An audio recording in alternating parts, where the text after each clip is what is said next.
Evet, Umut Kervanı Vakfı'nın kurulduğu 2013 yılından beri biz kurban organizasyonu yapmaktayız.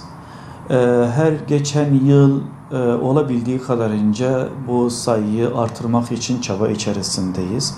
Buradaki gayemiz, maksadımız ihtiyaç sahibine böyle yılda bir kurban etini bekleyen ailelerin sayısını daha da artırmak, yani daha çok aileye ulaşmak, daha çok aile yardımcı olmak anlamında bunu hep artırma yoluna bakıyoruz ve elhamdülillah bu çerçevede 2013 yılından bugüne kadar böyle bir seviyeye geldik. Tabii ağırlıkta biz yurt içinde, çünkü malumunuz yurt içinde de insanlarımızın buna ihtiyacı çoktur. Özellikle Doğu ve Güneydoğu'da ve metropol şehirlerde de arka sokaklarda muhakkak vardır.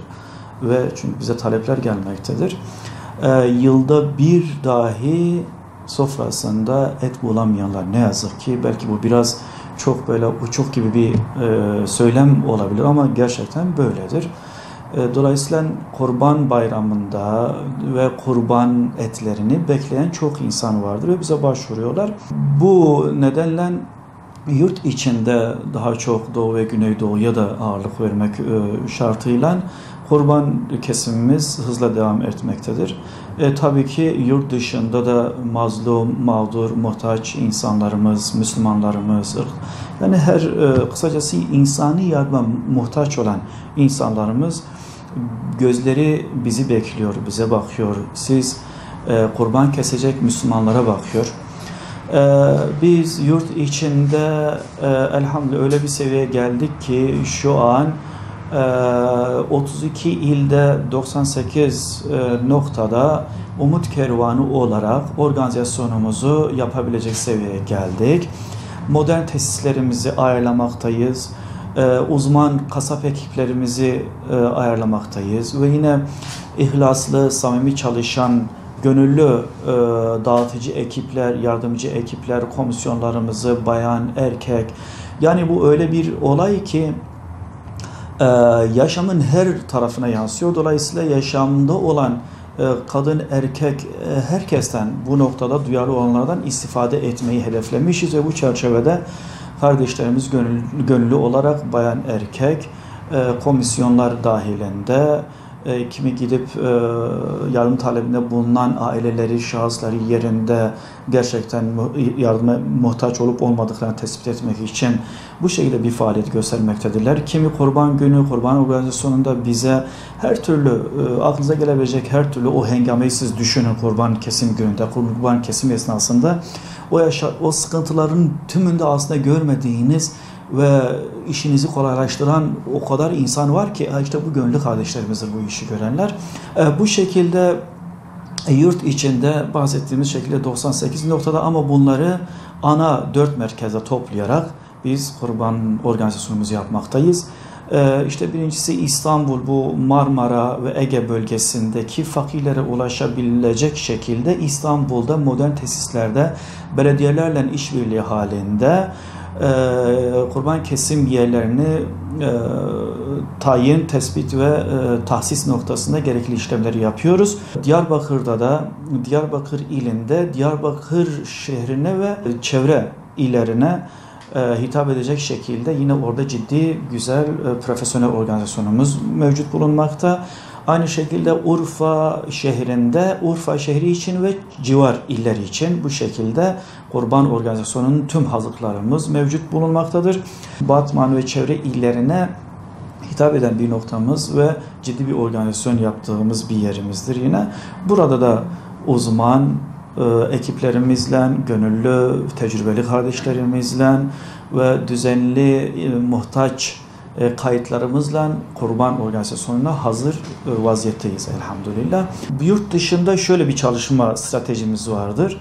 Hem oralarda özellikle bu işte tecrübe sahibi olan kurum ve kuruluşlar ya da bizim adımıza orada temsilci olarak görevlendirdiğimiz şahısların yaptıkları tespitler neticesinde nerenin neye ihtiyacı olduğunu ve gerekli altyapı çalışmalarını biz bu şekilde tespit ve tayin ediyoruz. Ona göre artık çalışma stratejimiz ortaya çıkmaktadır.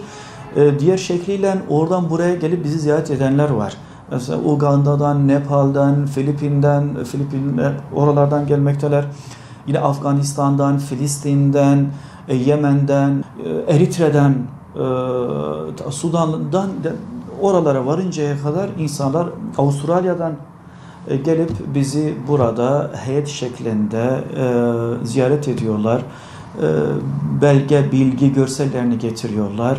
Biz bunları bir incelemeye tabi tutuyoruz. Bildiğimiz, daha önce çalıştığımız kurumlar üzerinden ya da o ülkenin olabiliyorsa, müsaitse resmi kaynaklar tarafından böyle bir kurum mevcut mudur, var mıdır?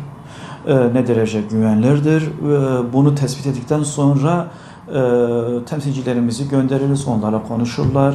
Gerekli tüm alt çalışmalar yapıldıktan sonra ihtiyaçlar artık ortaya çıkmış oluyor ve biz bu ihtiyaç çerçevesinde kurban ve diğer yardım organizasyonlarımızı düzenliyoruz.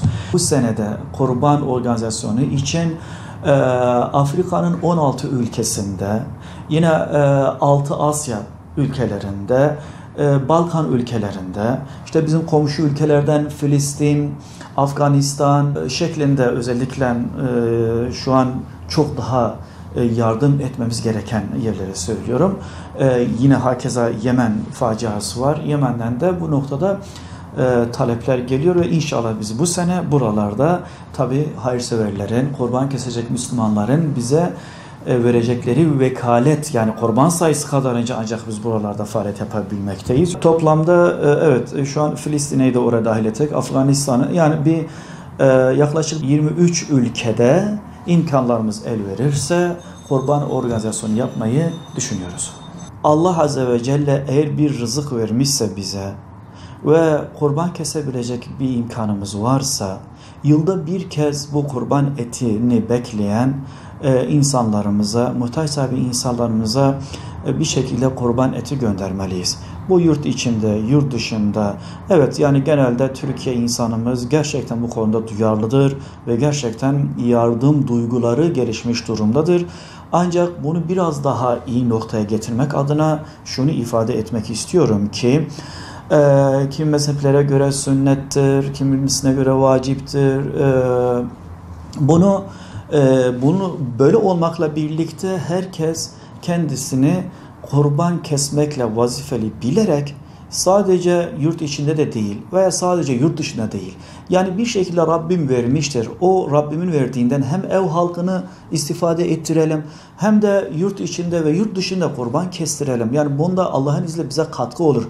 Çünkü kıyamet günü bu kurbanın kendisi etiyle, tırnağıyla, kıllarıyla sevap olarak kestiren kişiye gelecektir. Bundan daha güzel bir şey var mıdır?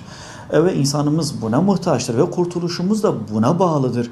Hani nasıl ki Allah Azze ve Celle Habibi Hazreti İbrahim'in o biricik oğlu İsmail'i ona kurban vermekle kesmekten kurtardıysa, biz de günahlarımızı, biz de önümüzdeki bela ve musibetleri Allah adına ibadet bilinciyle yurt içinde, yurt dışında güzelinden, iyisinden kurban kestirerek bize inşallah o şekilde kefaret olması düşüncesiyle böyle bir ibadette bulunalım inşallah. Bu anlayışta gerek yurt içindeki hayırseverler, gerek yurt dışındaki hayırseverler hem Türkiye için hem Türkiye dışı için kurban vekaleti bize verirseniz Allah'ın izniyle üzerimize düşeni hakkıyla yerine getirmeye hazırız. Size inşallah bu konuda temin ediyoruz biiznillah.